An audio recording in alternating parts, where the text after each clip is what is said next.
ഒരുപാട് ചെറുപ്പക്കാരെ പ്രതിനിധാനം ചെയ്യുന്ന കറക്റ്റല്ലേ ഒരു ക്യാരക്ടറാണ്. അതല്ല അങ്ങനെ പറഞ്ഞു. തമിഴിലും തെലുങ്കിലൊക്കെ ആക്ടേഴ്സ് നമുക്ക് വാട്സാപ്പിൽ അയച്ചു തരുന്നത് ഹാവ് യു സീൻ ദിസ് എന്നൊക്കെ ചോദിച്ചിട്ട് ഞാനത് എപ്പോഴേ കണ്ടു.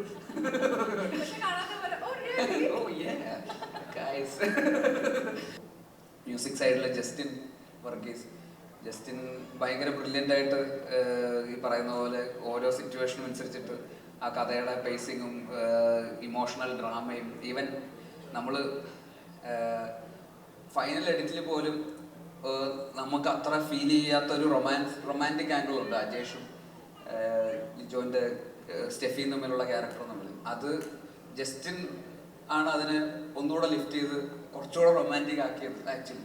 അത് ജസ്റ്റിൻ ഭയങ്കര ബ്രില്യൻ്റ് ആയിട്ടൊരു ഒരു ഒരു സാധനം കഴിഞ്ഞ ഇടയിൽ കൂടെ എടുത്തു. അത് പറയാതെ വയ്യ. അത് സിനിമയ്ക്ക് ഉണ്ടാക്കിയ ഇമ്പാക്റ്റ് ഭയങ്കര തന്നെ ആയിട്ട് തന്നെ മാറി. വേറൊരു തരത്തിലുള്ള പ്രണയമായിട്ട് ആൾക്കാർ അതിനെ ഡിഫൈൻ ചെയ്യുന്ന ഒരു ലെവലിലേക്ക് അത് എത്തിക്കാൻ പറ്റി. അങ്ങനെ ഓരോ ഡിപ്പാർട്ട്മെന്റിലെയും ടെക്നീഷ്യൻസ് എല്ലാവരും സുധി, മേക്കപ്പ്, ഈ പറയുന്ന ഭയങ്കര റിയലായിട്ട് ആൾക്കാരെയൊക്കെ പുറത്തേക്ക് എത്തിക്കാൻ നമ്മളെ മെൽവി, കോസ്റ്റ്യൂം, അതുപോലെ പെട്ടെന്ന് ഇനിയിപ്പോൾ ആരെയും ഇനി ഇവരെ കുറിച്ചൊക്കെ ജ്യോതിഷേട്ടൻ ഒരുപാട് പറയാനുണ്ടാവും. ഞാനിവിടെ വന്നിട്ട് എല്ലാവരെയും കുറിച്ച് ഇത്ര വാചാലനാവേണ്ട കാര്യമില്ല. അതും കൂടെ അപ്പോൾ നമ്മൾ ഈ സിനിമ തിയേറ്ററിലേക്ക് എത്തിക്കുമ്പോൾ ഇന്നത്തെ കാലഘട്ടത്തിൽ ഈ ഒരു ഡ്രാമ തിയേറ്ററിൽ വരുമ്പോൾ ആൾക്കാർ തിയേറ്ററിലേക്ക് ഇടിച്ചു കയറി വരാനുള്ളൊരു എക്സൈറ്റ്മെന്റ് ചിലപ്പോൾ തോന്നണമെന്നില്ല. നമ്മൾ കുറച്ചുകൂടെ അതിലൊരു എക്സ് ഫാക്ടർ എന്തെങ്കിലും പുഷ് ചെയ്താൽ മാത്രമേ ചിലപ്പോൾ തിയേറ്ററിലേക്ക് ആൾക്കാർ ആ ഒരു കൺവേർഷൻ നടക്കുകയുള്ളൂ.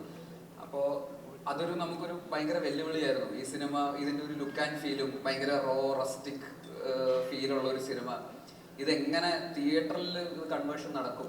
നല്ല സിനിമയാണെന്ന് നമുക്ക് എല്ലാവർക്കും അറിയാം, പക്ഷെ ഇത് തിയേറ്ററിൽ എത്രമാത്രം ഇത് വർക്ക് ചെയ്യുമ്പോൾ എത്രമാത്രം ക്രൗഡ് പുള്ള് ചെയ്യാൻ പറ്റും എന്നുള്ളത് മേജർ കൺസേൺ ആയിരുന്നു. എന്നാൽ പോലും നമ്മൾ മാക്സിമം ഇതിനെ പ്രൊമോട്ട് ചെയ്യുകയും നമ്മുടേതായിട്ടുള്ള രീതിയിലൊക്കെ എല്ലാ പ്രൊമോഷൻ, എല്ലാ ആക്ടേഴ്സും ടെക്നീഷ്യൻസും ബാക്കി ഓൺലൈൻ മാർക്കറ്റിംഗ് ടീമും പ്രൊഡക്ഷനും ഒക്കെ എഫേർട്ട് എടുത്തിട്ടാണ് അതിൻ്റെ ഒരു ഇതെത്തിയത്.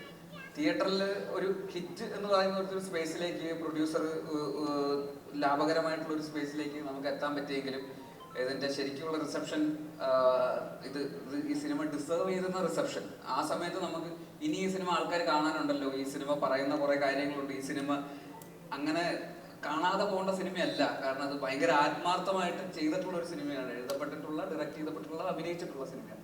ഇത് കാണാതെ പോരുതെന്നുള്ളൊരു ഭയങ്കര ആഗ്രഹം ഉണ്ടായിരുന്നു. അത് പക്ഷേ OTT ഇറങ്ങിയപ്പോൾ അതാണ് നല്ല സിനിമയും സത്യസന്ധമായിട്ടുള്ള ഒരു എഫേർട്ടും ഒരിക്കലും ആരും നോട്ടീസ് ചെയ്യാതെ പോവില്ല എന്നുള്ളതിൻ്റെ ഏറ്റവും വലിയ ഉദാഹരണം പൊന്മാൻ തന്നെയാണ്. ആ രീതിയിൽ പൊന്മാൻ തിയേറ്ററിൽ OTT ഇറങ്ങിയതിന് ശേഷം ഭയങ്കരമായിട്ട് ഷൈൻ ചെയ്തു. അതായത് ഈ പറയുന്ന റിവ്യൂസ്, എല്ലാ സ്ഥലത്തു നിന്നും റിവ്യൂസ്, നമുക്ക് മലയാളത്തിൽ നിന്ന് മാത്രമല്ല ഇതിൻ്റെ റീലുകൾ, ആ ലോഡ്ജിലെ സീനൊക്കെ തമിഴിലും തെലുങ്കിലും ഒക്കെ ആ സീൻ ഡബ് ചെയ്തിട്ട് റീലുകളായിട്ടൊക്കെ തമിഴിലും തെലുങ്കിലൊക്കെ ആക്ടേഴ്സ് നമുക്ക് വാട്സാപ്പിൽ അയച്ചു തരുന്നത് ഹാവ് യു സീൻ ദിസ് എന്നൊക്കെ ചോദിച്ചിട്ട് ഞാനത് എപ്പോഴേ കണ്ടു.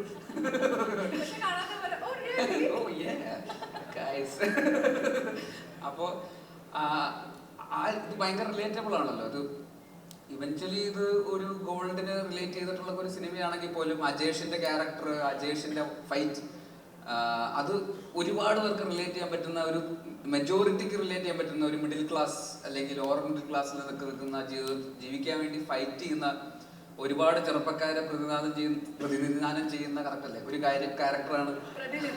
അതല്ല അങ്ങനെ പറഞ്ഞു. ക്യാരക്ടർ എന്നുള്ള രീതിയിൽ അജേഷ് ഒരുപാട് പേർക്ക് ഭയങ്കര കൂടെ തന്നെ തിയേറ്ററിൽ നിന്ന് ഇറങ്ങിയപ്പോഴും അല്ലെങ്കിൽ OTT ഇത് കണ്ടു കഴിഞ്ഞപ്പോഴും അജേഷ് കൂടെ അങ്ങ് പോന്നു. അപ്പം അത് ഇപ്പം ഏതോ ഒരു കമ്പനി ആ സമയത്ത് ആരോ എനിക്ക് അയച്ചു തന്നതാണ്. ആ കമ്പനി അവരുടെ എംപ്ലോയീസിനെ എല്ലാവരെയും കൂടെ ഒരു ബൾക്ക് ബുക്കിംഗ് ചെയ്തിട്ട് ആ കമ്പനി അവരെ മൊത്തം ഈ സിനിമ കൊണ്ടുപോയി തിയേറ്ററിൽ കൊണ്ടുപോയി കാണിച്ചായിരുന്നു. കാരണം അത് അവർക്കൊക്കെ ഭയങ്കര പോസിറ്റീവ് ആയിരുന്നു ആ സിനിമ കണ്ടതിന് ശേഷം. അത് ഫൈറ്റ് ചെയ്യുക, സർവൈവലിന് വേണ്ടിയിട്ടുള്ള ഒരു സ്ട്രഗിൾ ആണല്ലോ. അപ്പം അതിൽ ഒരു ഹീറോയിസം ഉണ്ട്, അതിലൊരു എന്താ പറയുക, ഒരു മാസ് ഉണ്ട് ഈ പറയുന്ന പല റിവ്യൂസിലും അതൊക്കെ വായിച്ചായിരുന്നു. അത് ശരിക്കും മാസ് അജേഷിന്റെ ക്യാരക്ടറാണ്. അജേഷാണ് ഈ പറയുന്ന വലിയ മസിലോ ശരീരമോ ഒന്നുമല്ല, ഈ മനസ്സിലാണ് ശരിക്കുള്ള മാസ് എന്ന് പലരെയും തോന്നിപ്പിച്ച ഒരു കാര്യം കൂടെ ഉണ്ട്. അപ്പോൾ OTT ഇറങ്ങിയതിന് ശേഷം